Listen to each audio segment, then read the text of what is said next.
Hi there, fans and friends. Today we're going to have a little bit of a heart-to-heart discussion.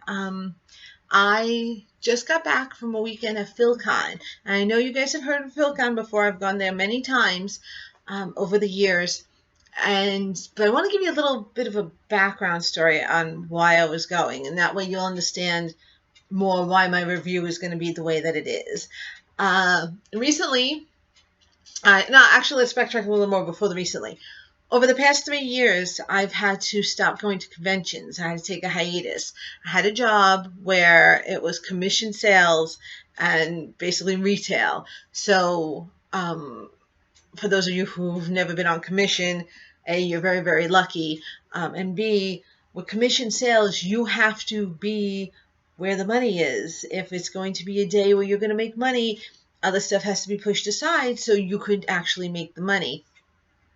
So that includes weekends, nights, holidays, especially on a weekend right before a holiday. Like in this case, Thanksgiving is only a couple of days away. And this weekend, which is the Philcon weekend every year, is not really the best time to take off. It's also the end of the month. You want to be able to make as many sales as possible before the end of the month. That way your commission check is good. It's not a great idea to take off weekend before a holiday and the end of the month. And in this case, it would be the end of the year also, because the year ends in November for this particular store that I work for. So anyway, besides the Philcon weekend, I just wasn't able to go to conventions. They're always on weekends. They're always a distance. They cost money. And the other thing is, I kind of was just taking a break from the bullshit. After a while, sometimes the drama, the angst, you would think the publishing world would be a little bit laid back, a little more low key, but sometimes it's not. And sometimes you just need to step back and kind of reboot yourself. And I did. I was still publishing stuff. Last year, a couple of my stories came out, but I just was kind of had to rethink myself. So I decided to take the hiatus. It lasted 3 years. And it also coincided exactly with how long I was at my last job, which I'm no longer at. So recently, about 2-3 months ago, something like that, I had heard through the grapevine that apparently I was banned from all conventions along the East and West Coast. Now, besides the ridiculousness of it on the face value, because every convention is run by a different group, usually volunteers. Sometimes if you happen to be at 3 or 4 different conventions within the same area, you may have the overlap of people. So if you piss someone off at one convention, there may be repercussions at another convention. But I don't think if something happens in Florida, I'm not going to be allowed in Maine. And the funny thing is, I have never been to a convention on the West Coast, so it struck me as a little odd. But to go around just asking, what happened, really wasn't going to do it. And what spurred me into action was that by sheer coincidence, I didn't get an invitation to Philcon this year, and I get an invitation every year. I just haven't been able to go due to, like I said, my job. So then I started to worry, because Philcon tends to invite me. If something's up, they tend to contact me. It was kind of weird. So it actually got me kind of worried, because as much as I am not one to be a joiner, I had a handful of people on the convention circuit that I consider my friends. There were people that I only saw at conventions, and when you saw them, it was like, oh my God. And Philcon was one of those places that I've been going to more than a decade, maybe. I could tell you exactly where I met certain friends at Philcon, like the first time that I met them, and the trouble we got into in a good way, the make some noise type thing that we used to do. And so this really worried me that I didn't get an invite to Philcon. And part of me was like, well, I wasn't sure if I could go, so maybe it was a good thing. And I wasn't going to ask to be a panelist because basically it's better to ask for forgiveness than to ask for permission. I didn't want to ask to be a participant in Philcon if the rumors were true that I am banned across, the coast. So I didn't want to put anyone into that position. And I also couldn't go if they said, no, you can't go. So I decided to be a little sneaky, and I decided to go just as an attendee. And so I paid for a ticket. I got my hotel room. I used the KT Pinto name, so I figured if someone saw that, they would just say straight out, no, you can't come. But nothing happened. They took my money. I made sure they knew there's no dots in my name. And so that was fine. The weekend that this past week, I was nervous. I did not tell anyone I was going, even close friends. If they asked me, oh, are you going to Philcon this year? My response was, I was not invited to be a panelist at Philcon. Didn't really tell them yes or no I was going. I just said I wasn't invited. And so that kind of, the reason why is because I didn't want it to get out that I was going. I didn't want to walk in or get an email being told, here's your money back. I was scared. I was really scared that these rumors were actually true and that I did something which I didn't know what, and that I was now in trouble with my favorite convention. So I know it seems weird. Most probably, if anything, if there was a problem at Philcon would have contacted me, but it just was a worry, and I didn't know what to do. And actually, part of it was that my mentor CJ is no longer with us, and he would have been the person that I would have contacted first and go, CJ, did you hear this? What's going on? And since he went to a lot of conventions, he would have been able to tell me. So I was kind of on my own. It was a little scary. So anyway, so I went to Philcon. I showed up very early. I walked in with a hoodie. I had my head down. I decided I was not going to be the first contact. If someone recognized me and wanted to talk to me, then fine. But I was not going to put myself out there because still I was really scared that I was going to get the cold shoulder, that stuff was being said about me that I didn't know what. So I basically snuck in. I went to the hotel, to the front desk. I got my room. The room was gorgeous. Oh my God, the room was gorgeous. That was just a fluke on the riverside. I'll show you pictures at some point. I'm sure I will post pictures so you can see. But wow, it was beautiful. And I'm sitting there in the room going, okay, so far so good.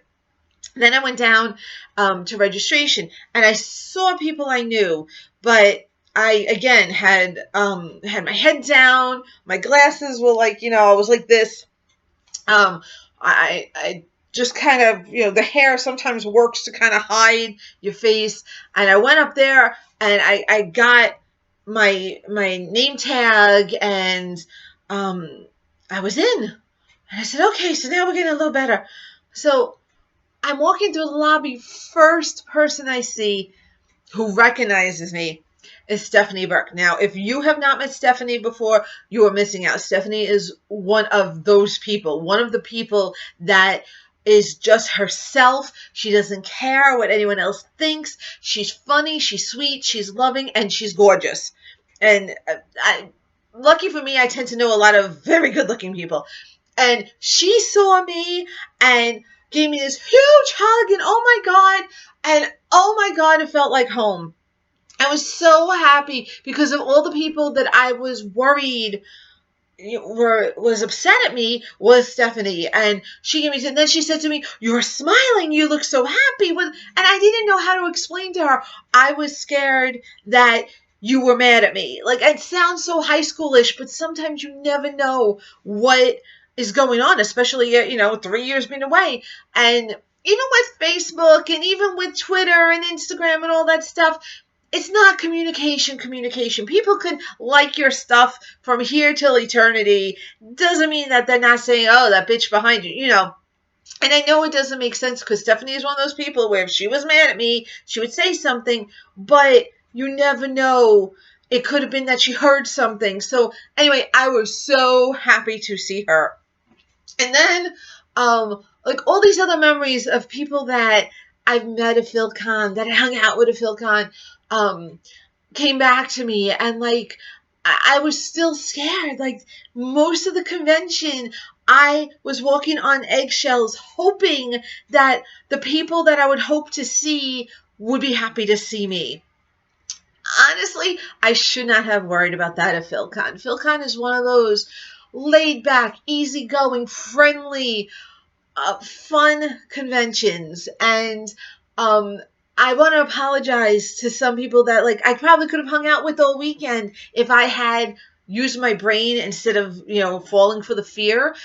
But Vicky, a shout out to you, Vicky with KKI. Spell her name correctly, and I'm gonna say her last name wrong because I always did. But Vicky Cavone, finally came up to me. She was on a couple of panels, and I saw her. But I was in that frame of mind of I'm not making first move. I'm not making first contact.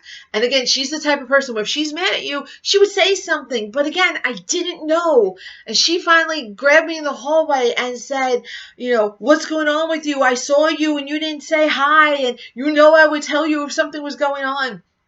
And she, again, was just like Stephanie, was the type of person where if she was mad, I would know it, the end. And for her to make sure we were okay. And I know, again, it seems weird, but maybe from a vantage point of this, the world is crazy these days and people get mad at you for stuff that you wouldn't even think of before. So, you kind of worry. I've always been outspoken. I've always had different views. I've always, kind of, gone against the grain. So again, the whole weekend, I was just scared. One of the big highlights of the weekend was that, and I didn't know, it was kind of funny. I sent a text to, Chris from Fortress Press, and I said to him, weird thing, I'm at Philcon, and I realize you guys aren't here, and that gives me a sad. And he wrote back, weird thing, we're at Philcon. I was so happy. I wasn't worried about them. I've been keeping in touch with them throughout the whole thing. So I knew there wasn't a worry there. And if you have never met the people from Fortress Press, oh my God. First of all, Brian and Chris are two big, bald men. And they are like in my mind, the Penn and Teller of literature. They're great. Their books are great. They are funny. They are easygoing. And the sex appeal is all over the place with them. But I'm pretty sure the sex appeal comes mostly from Christine, who is like their handler to make sure that they don't get in trouble. But they are just so much fun. And I'm not just saying this because they've published some of my stories. They are hysterical.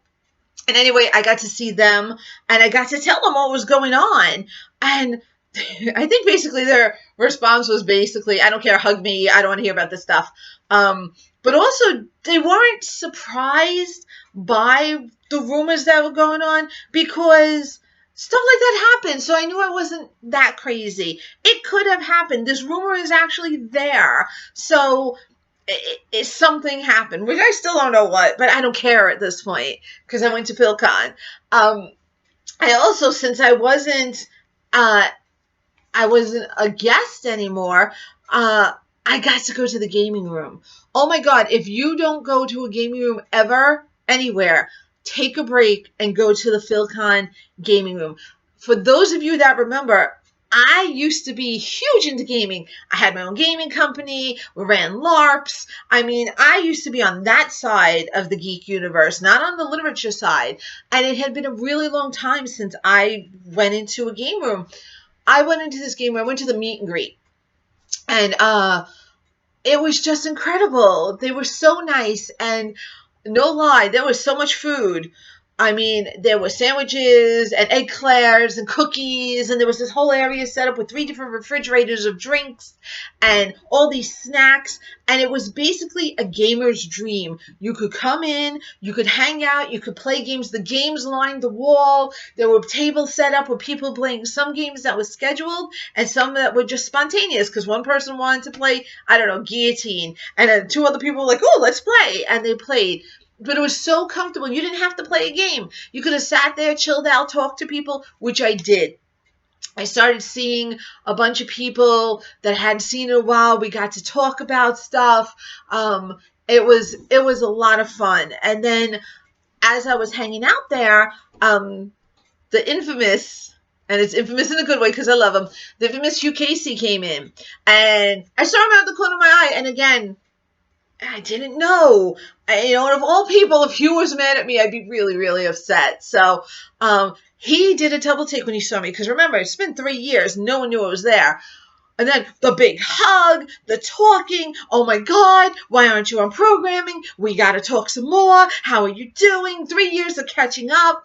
And then he told me to get in touch with the head of programming, who I am so sorry, I still don't remember her name, and I can't find my paperwork anywhere. I'm bad. This is how crazy happy I was that I was there. I am so scattered. But anyway, so the head of programming came up to me and told me that she had heard from someone through the grapevine that I wasn't interested in being a Philcon anymore. She said she didn't know who it was who said it, which it doesn't matter. It could have been someone from someone else or someone else. Who knows? But she said to make sure to contact her to put myself back on for next year. So I would say long story short, but I could see how much time I've been talking already. There's no short about this video. I just was so happy. Of all the conventions, there were maybe 3, like my top 3, and Philcon has always been up there as one of my favorites. It's in Cherry Hill, New Jersey. It's so close. It's an easy drive. But the drive doesn't matter. I mean, it could have been in Staten Island. Yeah, right. But it could have been in Staten Island. And if the people and the vibe wasn't there, it wouldn't have mattered. But Philcon's just as I remember it. It's just so many nice people in such a laid-back, easygoing venue, and the hotel is great. The people, the convention people are great. The vending room is nice. People, no pressure when you walk through. People aren't thrusting their books at you and stuff and asking you to buy. There was readings and panels, and I mean, a bunch of stuff that I probably missed. I know I missed a couple of panels that I wanted to go to, but alcohol was calling me. I mean, okay, if ever. And this is for only people over 21. Root beer whiskey. Oh my God. It was called Root, I think was the name of the company. But it's the first time I ever heard of root beer whiskey before. So very good. And that's the thing. At Philcon, I felt safe enough that I could drink alcohol and I didn't have to worry. I got to go down to the party rooms. Even though I was on a hospitality floor, it was very quiet. The floor below, my friend Jim, hi Doc, he had a party going on, and it was like sophisticated, and we all got to talk, and I got to meet some new people, and it was just really nice. And so mark your calendars for next year, weekend before Thanksgiving. If they want me, I will be there. I don't know if I'm going to go to any other conventions. Arisia keeps asking me, but Arisia is very expensive for me. I go solo. There's a drive to Massachusetts in the snow. Usually, every year it seems to snow. And the hotel is usually expensive, and parking is expensive. I don't know if I want to dive back into the convention circuit again like I did at one time.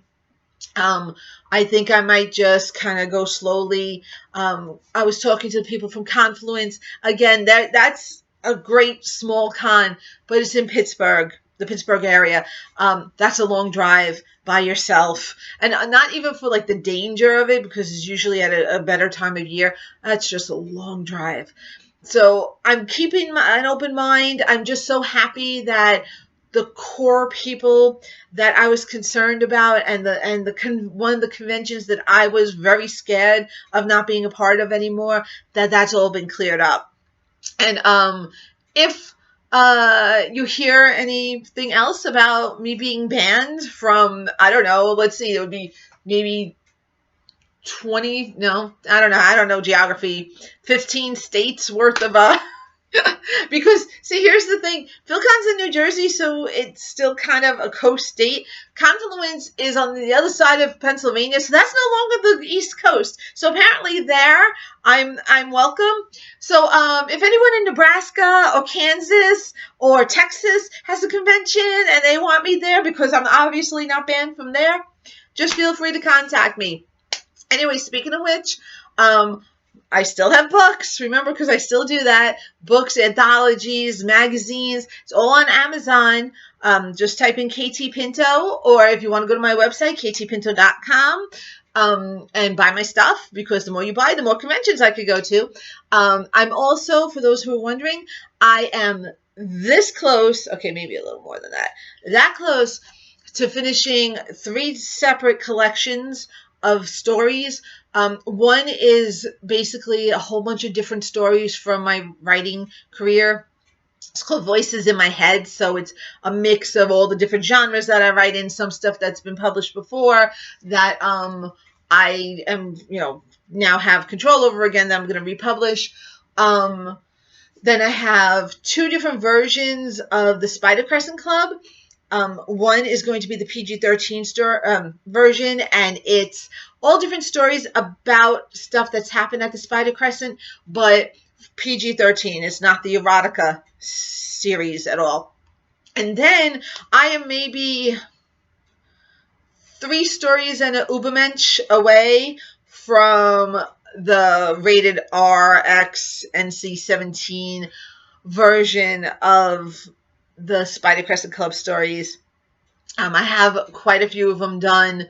It's just all the research I have to do for erotica. It just takes time. So, if there's any willing people who want to help me in my research, just feel free to contact me. You can find me Facebook, Twitter, although I'm not on that very much, Instagram, Kik, K-I-K. I don't know if they call it Kik or K-I-K, although wherever you contact me, I know I shouldn't have to say it, but let me know who you are. Hi, I saw your video. Obviously, I'm on YouTube. Hi, I saw you at a convention. Hi, I saw your picture. Just tell me that you know me, where you know me from, because saying hi, especially now since apparently it's stalker season, chances are I will not respond. Otherwise, tell me you bought my book. Bam, we'll be best friends forever. Anyway, that's it for now. You know the drill. If you can't be good, be naughty. If you must be naughty, be safe. All right? You guys all have a great holiday, whichever holidays you celebrate. Eat a lot. Take pictures. Have a happy new year if I don't see you sooner. Bye.